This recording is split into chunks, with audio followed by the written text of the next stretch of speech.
Summer gasps its last hot breaths, panting on the edge of night. Against dark curtains of the trees, the earliest leaves let go and drop, float out like blackened paper bits escaping from a neighbor's fire. Somewhere yonder near the lake, an angler whets a twilight hook or maybe watches moonbeams glide across a black floor, ripple-free. Promoting you and what you do. This is OIC Studio Podcast.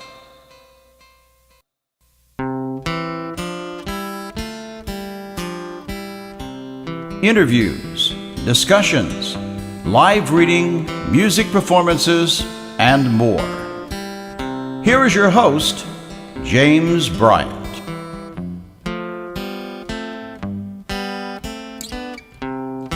Today we're sitting in the studio with Debbie Noland.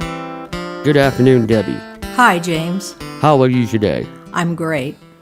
It's such a pleasure to have you in the studio here. I've been wanting to do this interview with you, so thank you for taking the time to do so. Oh, it's going to be fun. Yes, I think so too. We'll get to know a little bit more about Debbie. What has been the hardest thing for you when it comes to writing? Well, I would say nothing now, but when I was teaching at State Fair Community College, I am retired from there, taught there for 30 years. When I was teaching and raising my kids, the biggest problem was finding the time, having the energy, finding the opportunity, But now it's great. I love to write. I don't have anything hard about it at all. Does Debbie Noland suffer from writer's block from time to time? No. I write several kinds of things. Of course, as you know, my love is the poem. I do write lots of poetry.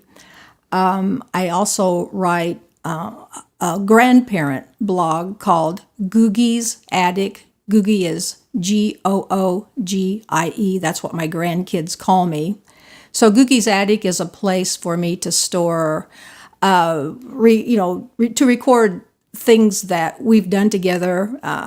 It's a place, I hope, it's an attic because it's a place where we store treasures for them to be able to come back to later and rummage through like you would in any attic and find out maybe my grandson Patrick would like to know what we did on his 3rd birthday. He probably won't remember that, but he can go back to Googie's Attic and see. And so that's a blog that I started in 2011. So at that time I had just 3 grandkids. Now I have 6 and 1 on the way. So Googie's Attic is going to be busy for a little while longer, it looks like. What has been the easiest for you when it comes to writing? Well, I've never had a problem coming up with ideas or finding things to write about. But I think maybe one thing that makes my writing experience different from many, I hear my friends talk about editing and how hard that is and how hard it is to know, whether something's grammatical or not. And of course, I don't have that problem. Being an English teacher, I don't have to worry about that. And so I don't have that problem, which tends to be a problem with lots of writers, worrying about the editing, worrying about the, final cleaning up of the copy and that sort of thing. So that's probably, I just never think about that because it's just kind of built in, I guess you'd say. Yeah, that makes sense. Yeah, because you know, for the most part, all of the grammatical guidelines, what to do, what not to do, that gives you a lot of freedom to do the fun part, not to write. Exactly. And probably knowing you're probably so good at it that you're basically editing as you are writing. Yes, I do that. And, it just is second nature to me, like math things are for some people, and certainly not me. If you could give yourself advice, your younger self advice, knowing what you do now, what would that advice be for your younger self? Well, I would tell myself to be patient, that I should keep drafting, keep scribbling things down, that one of these days I will have a chance to put it all down in some coherent form. And that's, basically what I tried to do, what I have tried to do with, I've done 3 poetry books in the last several years, and those have been a combination of revisions of earlier things I've written, current things I've written, and then, of course, I did some writing as I was putting the books together. So I would just tell myself, be patient, your time will come. And otherwise, the only other advice I would give myself would be find a job that doesn't involve teaching comp. But that wasn't practical because we needed to eat. So that would be what I would say. Just wait it out. You'll have time. Of course, I didn't know if I would or not, but as it turns out, that would have been good advice. You mentioned that you have 3 books of poetry, and you are currently involved in a very exciting and rather unique work right now. Can you tell us about that and give us some examples of that? Okay, this is an adventure that began late last summer, and I was sitting on my front porch. I live in Sterritt Creek Village down near Warsaw, and I happened to look across the road and down the hill at a field, and where there's an old barn that, in spite of there being a subdivision now, this old barn has somehow managed to survive. And there was a salt block out in front of the barn and a deer there. So I wrote a few lines about that, and then I felt like it was through, but it was so short. So it made me kind of stop and say, well, what is this exactly? And I noticed that it had 10 lines. And I thought, okay. I went online to look to see what kind of poems were out there that were 10 lines long.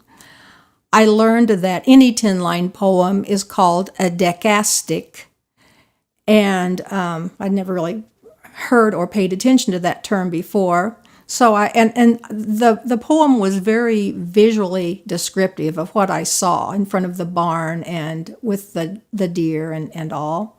So I thought, well, it's just kind of like a photograph. It's just kind of like I took a picture with words of what I was seeing, and that's about all that it was.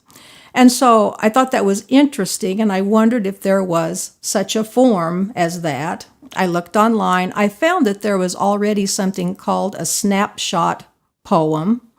So I didn't want to use that, but I thought, well, maybe I could take the word deca from 10 and graph from photograph and call this kind of poem a decagraph. So that's what I've been working in mostly since last summer. I have 41 different decagraphs now, and I find it tremendously exciting to explore the potential of this little form. I'm a minimalist by nature. I like the shortness. I like the brevity. I like the idea that, just like a photograph, these little poems capture a subject in place and time. And so I tried to develop the poem in 3 stanzas that kind of mirror the process of developing a photograph. For instance, I used the first stanza for the exposure. This generally gives us our time and place. And then I like to go to the second stanza, which is development. And then the final stanza, which is the finish or the impact, the place where all the elements come together and some strong impression is left with the reader or the listener of the decagraph. Interesting. It's almost like another subset of like a haiku, like a time and place. You speak of minimalist, so it's like you get in and then you get out. Yeah.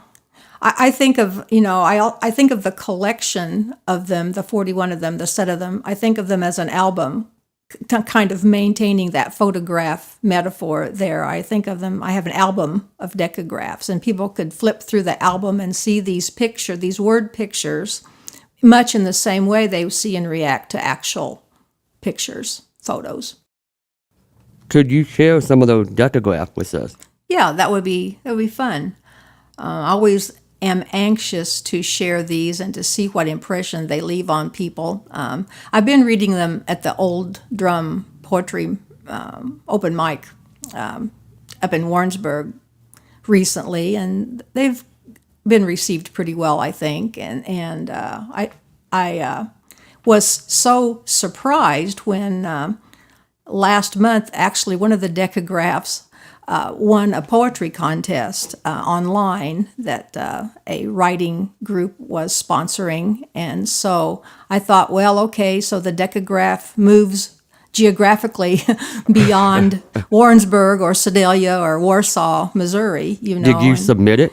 I did. Uh-huh. I got an email telling about, or maybe it was just a Facebook post I saw from one of my writer friends, my Warrensburg writer friends, that this contest was going on. So I thought, oh well, I'll give it a try. So I tossed a handful of decagraphs in that direction, and one of them came out on top of whatever group of poems came into them. So I was amazed by that. It's a group called Writers Village University, and they, as part of their work, they publish a quarterly online journal called the Village Square Journal. And so anyway, the poems currently there in the Village Square Journal as the winner of their contest. So they picked a nice illustration and everything for it. And so I thought that was really, really neat that happened, and that it happened to be a decagraph, because there certainly must have been a lot of other types of poetry submitted. So you have 41. I'm assuming you're not going to read all 41 of them today? No, probably not, because some of them really aren't very good. Because it's been an experimentation process. I'm already seeing myself changing in the decagraphs. I'm seeing about decagraph number 20, I started realizing that I liked to put the lines in iambic tetrameter, which is like da-da, da-da, da-da, da-da. That's a line of iambic tetrameter rhythmically.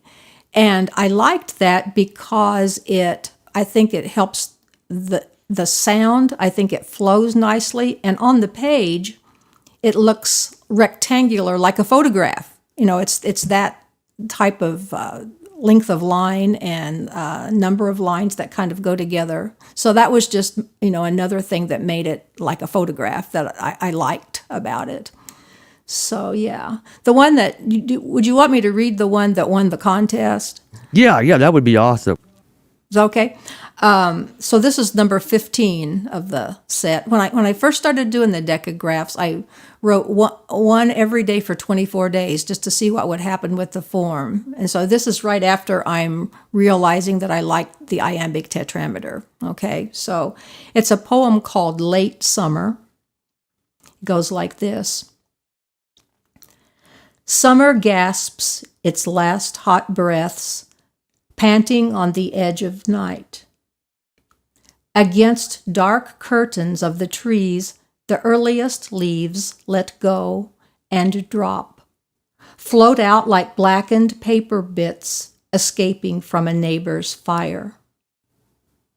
Somewhere yonder near the lake, an angler wets a twilight hook, or maybe watches moonbeams glide across a black floor, ripple-free. Yeah, it definitely evokes imagery, especially here in the Midwest, Yeah. Yeah, I like that. Yeah, that's, I like that. Yeah, it's just like you get in and you get out before it goes on, and it's, yeah, okay, yeah. I would like for you to share some more of those. Was that the only one that won the contest? Yeah, that's the one that won the contest. I was so surprised when it won because I had sent 5 decagraphs, and I got an email about 2 weeks before the contest was judged and said, well, I'm going to throw out 2 of your poems because one of them quotes Beatles lyrics, and we can't have that. And one of them mentions McDonald's by name, and we can't do that. So I thought, okay, great, but that's fine. And then so imagine how surprised I was when one of them was able to, make it through the the rules. That didn't sound good. Make it through the rules, but imagine how surprised I was when one won after I had 2 of the 5 disqualified. So. You can imagine, yeah. Maybe, I guess, just so they wouldn't be in trouble for copyright. Exactly. Yeah. Yeah. Trademark type stuff. Well, we have great news and bad news. Great news, you won, but bad news, you have a lawsuit. You're going to be sued. Yeah, I could hear that. So anyway, yeah. But so it was neat that this one that they picked this one, I think. So another one I might read. Okay, I'm into the 30s now, number 30s, and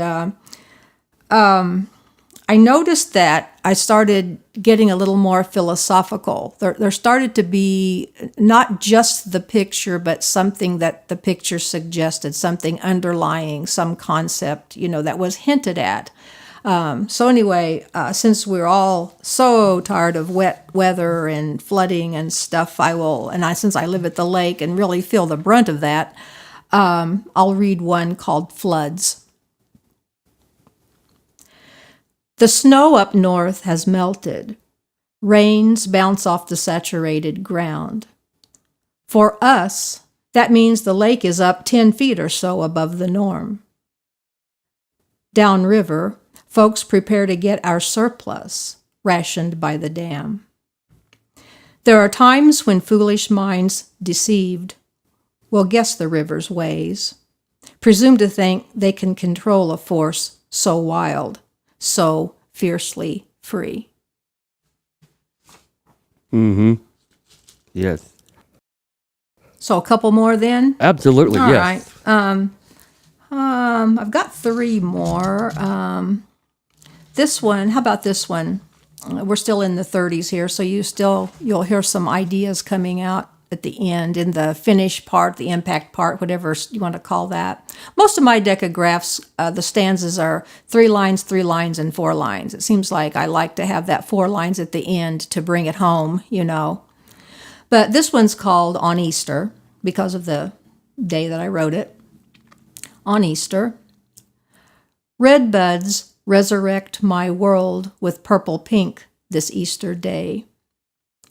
The first migrating hummer flies on faith to feeders on my deck to sip where it before has sipped. The sun slips out of sight with just the glow it left behind in view. The cross, the crown, the empty tomb hang just beyond my finite mind. My spirit hovers there and feeds. Then here's my most recent one. It's actually about a person. It's called Hospital Volunteer. On Monday after Mother's Day, the father of my old school friend is wheeling patients to their rooms. He must be nearly 90 now, his dark blue blazer neatly pressed. You look so good, I say, sincere. I walk and exercise, he says, and she did too. He looks away. I know you miss her. Yes, he says. He parks the empty chair and waits.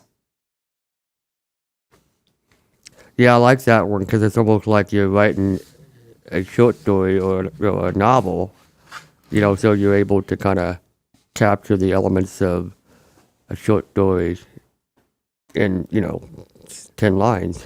It's kind of a technique like Robert Frost uses in like Death of the Hired Man. Yeah, The Death of the Hired Man, where there's dialogue between the husband and wife. It's kind of like that. Mm-hmm. Robert Frost is one of my favorite poets. He's my favorite structured poet. Walt Whitman's my favorite free verse poet.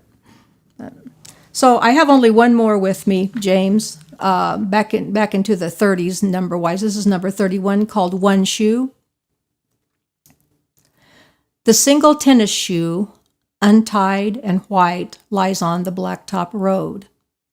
Reminds me of the story told when Gandhi hopped aboard a train and lost a shoe, then threw its mate for someone poor to have them both.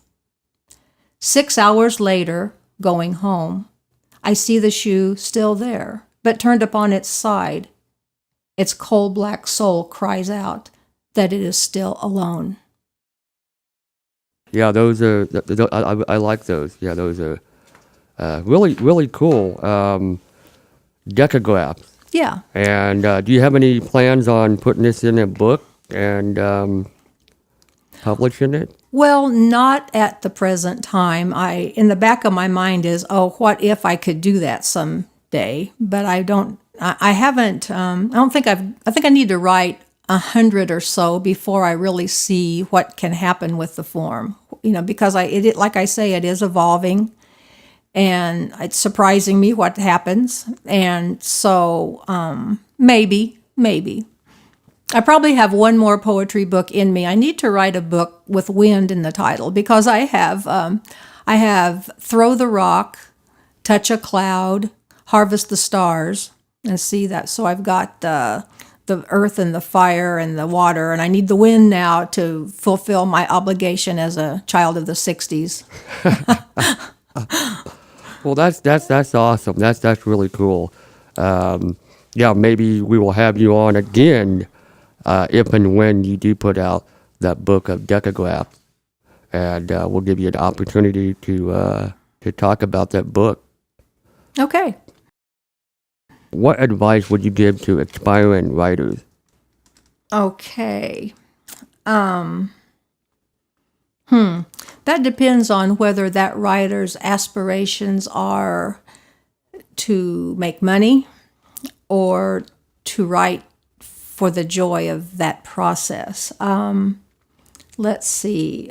I think maybe a piece of advice that would work for either one, though, and this might be just my own idea, my own perception, but I think that an aspiring writer needs to be willing to revise. A lot of times, students would come to me and say, this just flowed out of me, and it's like I wanted it, just came out finished, and I'll look at it and think in the back of my mind, but these words need to be changed. These words need to be more specific. These words need to be more concrete. Some of these lines need to be cut. I can't really say that at first, until I know the student better, but I think being willing to revise can make such a world of difference in a poet's work. I don't know if it works in that way for fiction writers. I don't have expertise in that area. I suspect it might.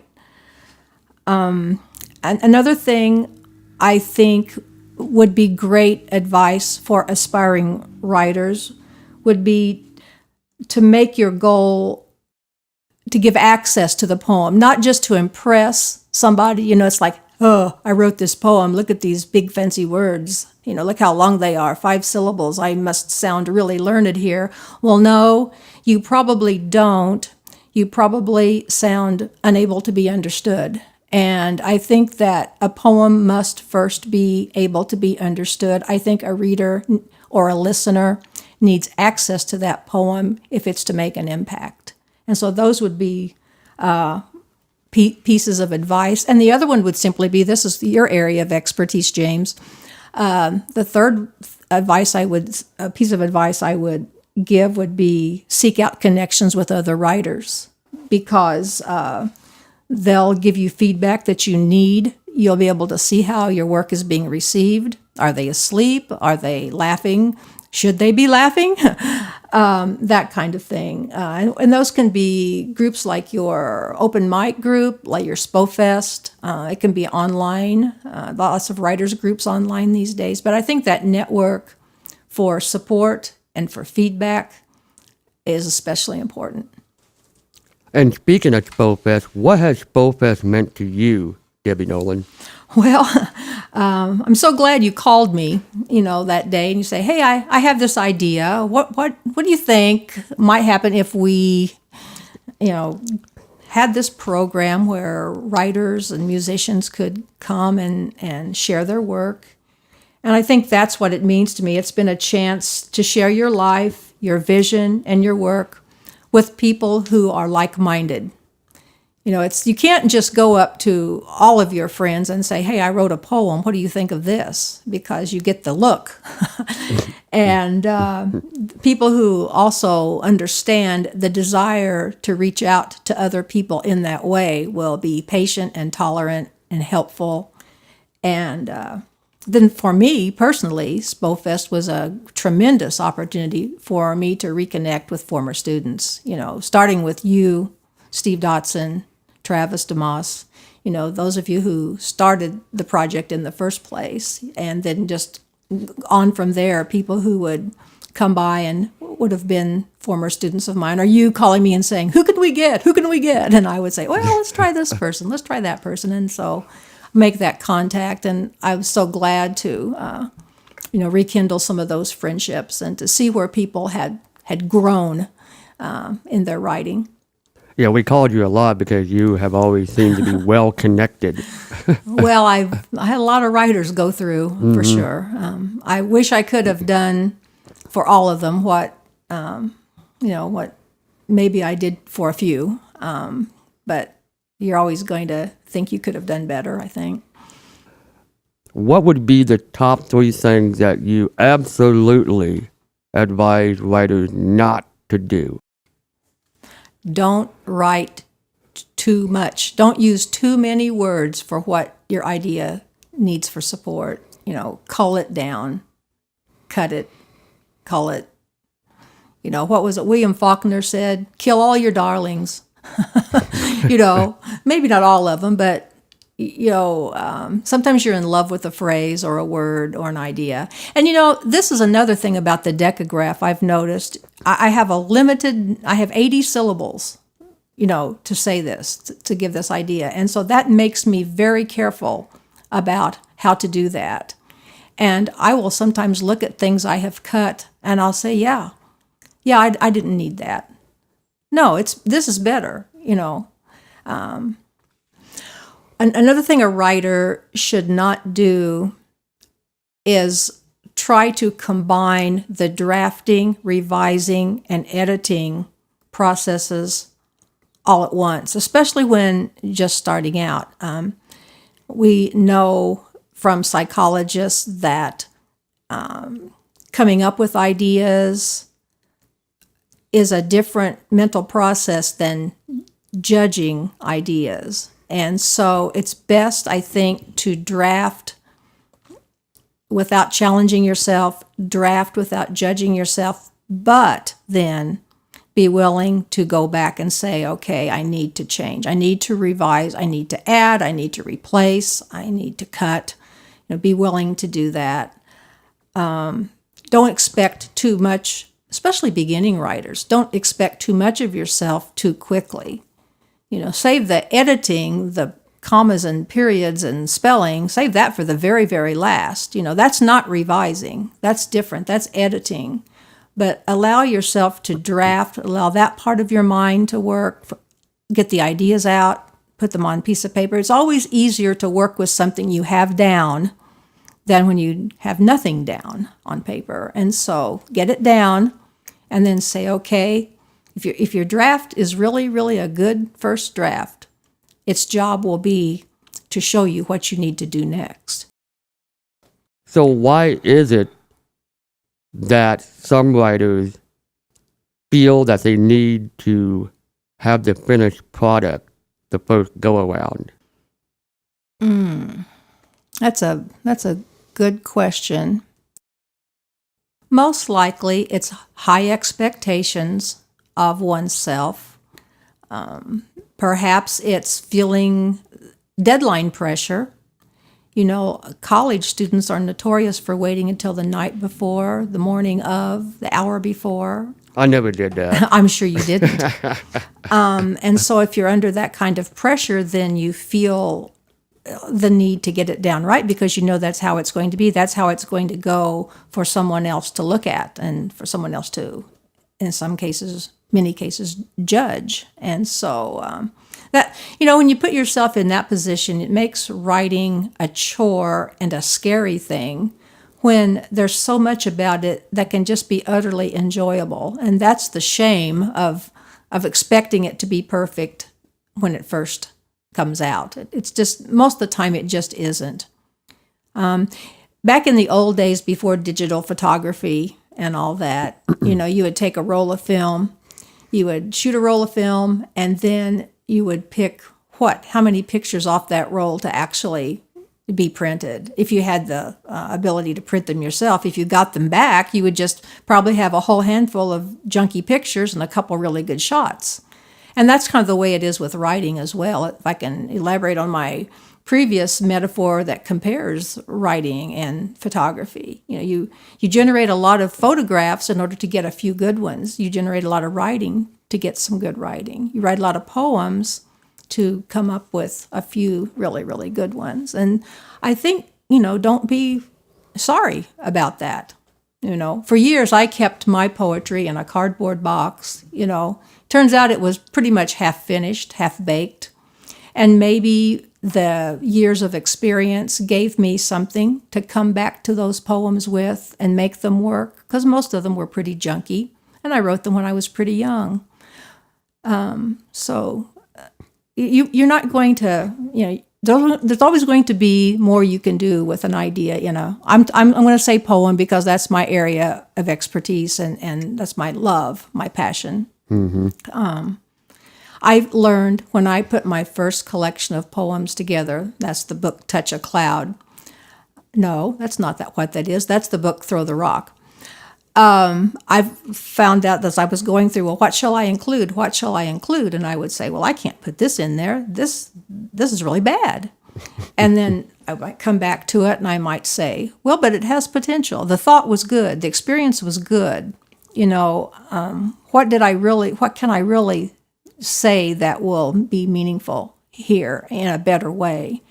And I did more revising of previous poetry probably than I did generating new poems for both Throw the Rock and Touch a Cloud. What is it that you miss most about teaching writing? Well, what I miss about teaching writing is pretty much what I miss about teaching creative writing. I don't miss anything about teaching composition, but the creative writers, if it was a semester when I got to have a creative writing class, then I had what was basically an oasis in my day, because I would go in where students were not taking a class to fulfill a general ed requirement that they didn't want to take anyway. They were going there because they had an interest in writing and they wanted to learn more about writing and they wanted to share writing with other like-minded people again. The creative writing class becomes a network of writers and a close-knit network of writers. And it was always that way, and I missed that. I missed that feeling. Okay, if you could have been the original author of any book, fiction or nonfiction, what would that book have been and why? Well, if it were a novel, and I would never write a novel, I don't have the patience for that. For me, writing a poem is such a burst of passion that I don't think I could maintain that for the length of a novel. That would kill me, probably. But if I did write a novel, or if I somehow had the ability to do that, I wish it could have been something like To Kill a Mockingbird, Harper Lee. One novel, one big novel, and that was what she hung her literary career on, and it was brilliant. It's a brilliant book. Says so much about this country and about this culture in a place and time. And so it'd have to be To Kill a Mockingbird. What other book besides To Kill a Mockingbird that you would highly recommend for any aspiring writer to read at least once I think maybe some William Faulkner and some Ernest Hemingway. Their styles are almost opposite each other, and they're both brilliant in their own way. Hemingway for the concise understatement that he uses, and Faulkner for his view of life in the South post-Civil War. His experimentation with point of view, as in The Sound and the Fury, was a masterpiece. Those are great writers. Poet-wise, I would say Walt Whitman. You're not being biased, are you? I am, totally. I admire Walt Whitman so much both as a person and a poet. He displayed a tremendous love of his country, a patriotism. He displayed compassion for his fellow man during the Civil War, when he worked as a nurse aide in Washington, D.C., and tended to the wounded of both the North and South, soldiers of both sides.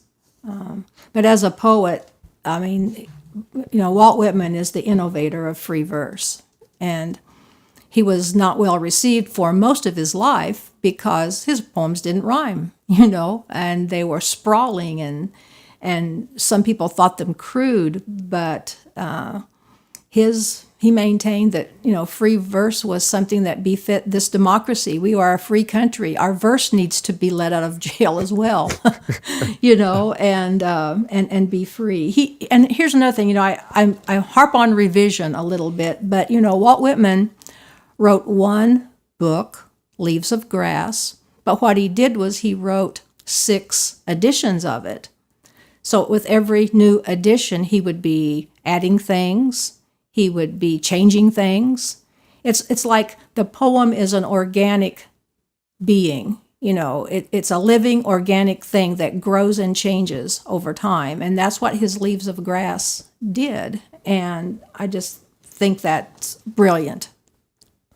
Okay, I think that pretty much covers it. We have been speaking with Debbie Noland. Debbie, it's been a pleasure, as always, speaking with you, and I'm so happy that you found some time to come down here to the studio and do this interview. Thank you for letting me come in. Thank you. Can we help promote you and what you do? Get in touch with us. Look for our contact information in the description below.